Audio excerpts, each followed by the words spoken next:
What's up, y'all, and welcome to another episode of Spicy Rambles in a Hotel, or crap, maybe this is the first one. I'm not entirely sure. Thanks again for tuning in, y'all. I really appreciate you. If you can do me a favor and like, follow, subscribe, do whatever YouTube stuff, post crappy comments, either way, any kind of engagement helps, especially considering we're a small channel and I'm not trying to get YouTube famous on this. This is about helping people save money and get better. So let's get into Dryfire.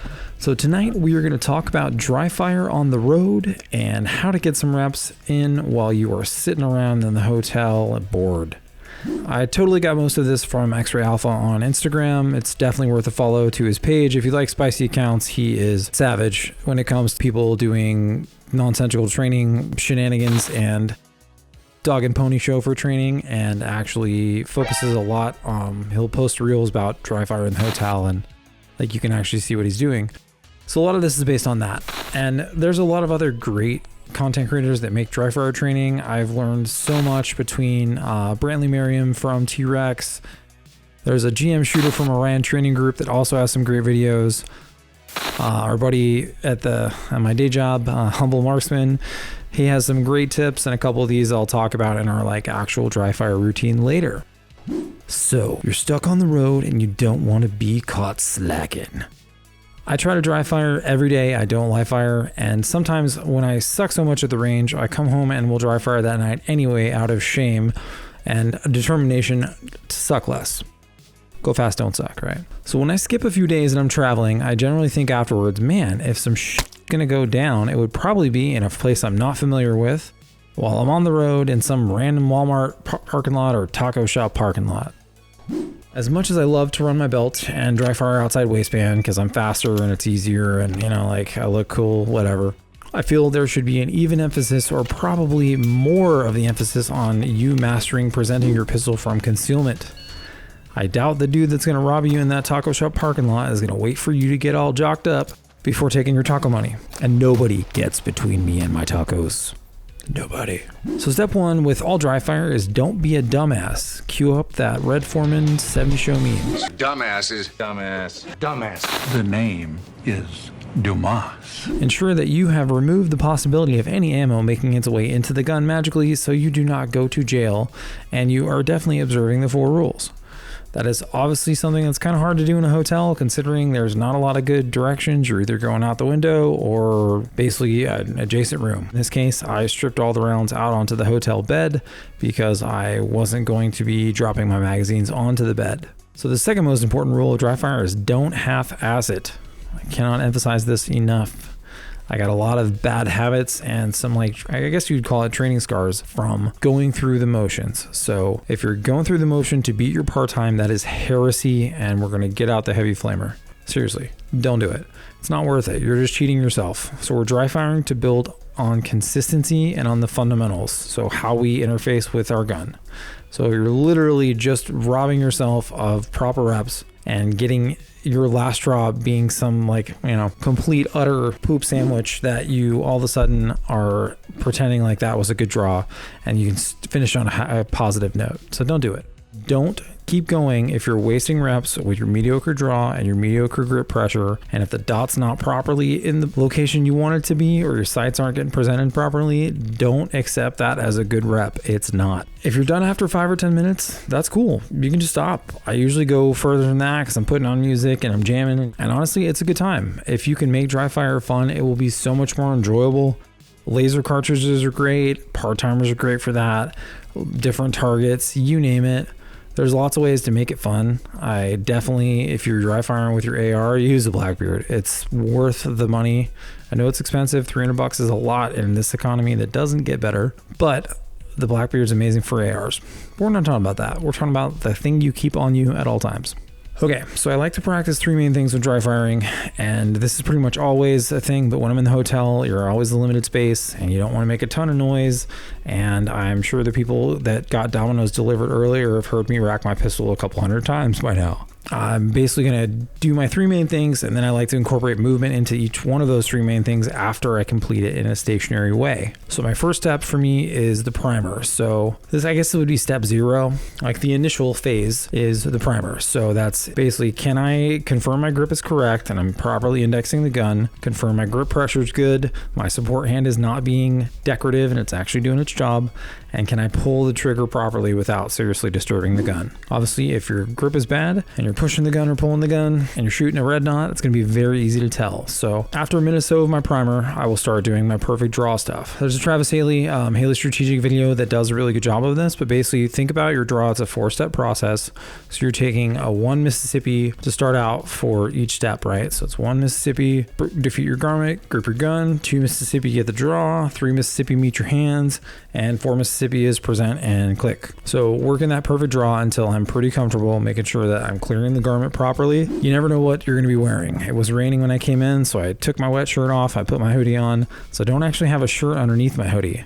So normally that would be something I really needed to focus on to make sure that I'm actually getting underneath the bottom layer of my shirt.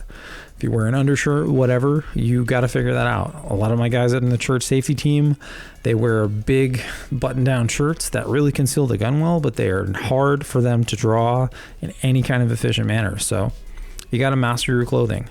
You're not going to change. You shouldn't have to change. Let me rephrase that. You shouldn't have to change your entire wardrobe to make sure that you can carry the gun properly, but you should carry the biggest gun you can. Don't carry some mouse gun and expect to make 25-yard hits with it like you do with your 1911 or whatever. It's not going to happen. Little guns are hard to shoot. I always carry my Glock 19, Glock Strong, and so that's the gun. Like, I've beat the wheels off this thing and it still keeps going. All right, so keep in mind, we're also in a hotel, so the timer may not be the best move unless you can adjust the volume. You got one of those fancy BP boxes. I don't believe my Pact will do that, and I don't have it with me right now anyway. So you can also put a timer on your phone. There's some that have a par timer, but either way, you do you, boo. The other part of it, being in a hotel, right, you don't want to disturb the people around you. So if you're dropping magazines, I like to drop them on the bed. I put a towel down tonight. You'll see some B-roll to where it's like not quite as loud. And then I just slid over to the part where there's carpet in this room. First phase after the primer is our stationary draw. Can we present the gun properly in a reasonable amount of time for whatever our par is, and the dot being presented in the center of the window? You should be bringing that window to your dominant eye. So for me as righty, I'm putting it in line with my right eye. So if you're pretty comfortable in your stationary draw and you're working through it, you've already got your perfect reps at slow speed. This should be like your working speed, the fastest you can go comfortably without screwing it up, the fastest you can drive on the highway without getting into a wreck. Whatever analogy you need to make that work, you do it. So once I've got my perfect draw down and I've got some reps, I usually will try different hand positions. So basically from my normal position with my hands by my waist, where I can kind of slide my thumb into my garment to make sure I can get it and rip it up. Shout out to Uncle Jeff for drilling that into me when I first started training with him at work. I like to do hands up, so like surrender position, and then I'd like to do one where my hands are crossed, because that's usually how I'm going to try to go from that to like interview position or something, hands crossed, and then like your hands are all of a sudden in the center. Or you go from hands crossed and rip your garment up and then slide your arm around and make the draw.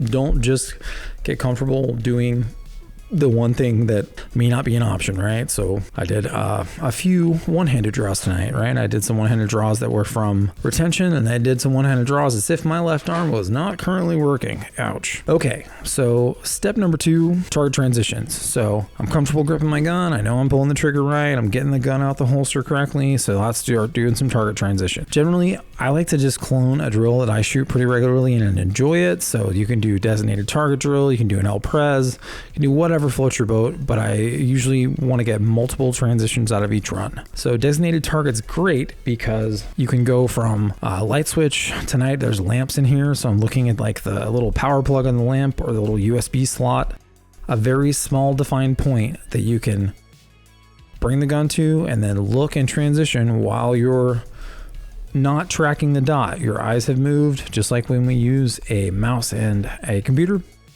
You're not staring at the mouse cursor, slowly dragging it over. You look at the icon, you move the mouse over, you click that shit. Transitions being something you have to, again, be accountable that you're not going to just, oh, I totally hit that. It's like, dog, you transition 6 inches past it. Don't lie.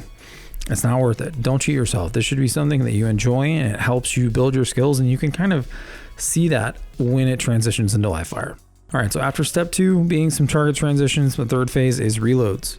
So reloads are something that's primarily a dry fire skill and a crucial thing to not suck at, especially when you're moving, because everything will be happening. You'll be moving, they'll be moving, you'll be looking through a straw. So it's really important that you can get that muscle memory.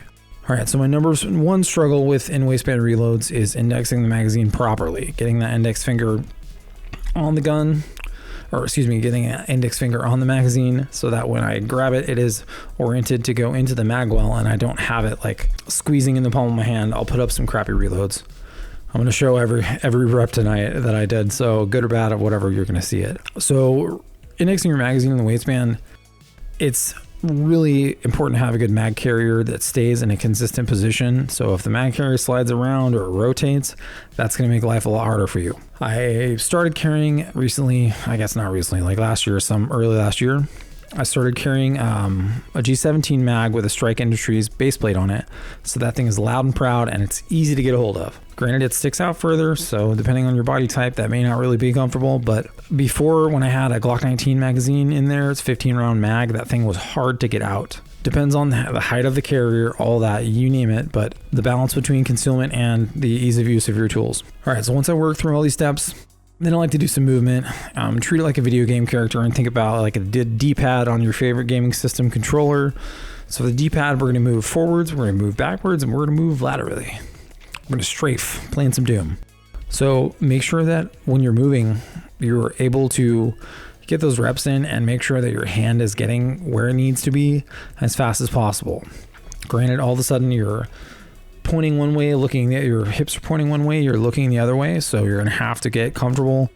I know for me, the moving side to side, one direction's easy as righty, the other one's easy as the lefty. You have to be good at both, and you don't get to pick. Between the movement, going forwards, going backwards, trying to make sure that you're doing transition in between those.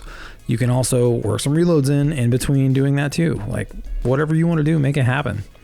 Just make sure that you're touching your gun more often than every time you go to the range. If you want to get better at it, you have to do it more often. Thanks again for watching, y'all. Appreciate you. Hopefully my hotel podcast mic is working out pretty well.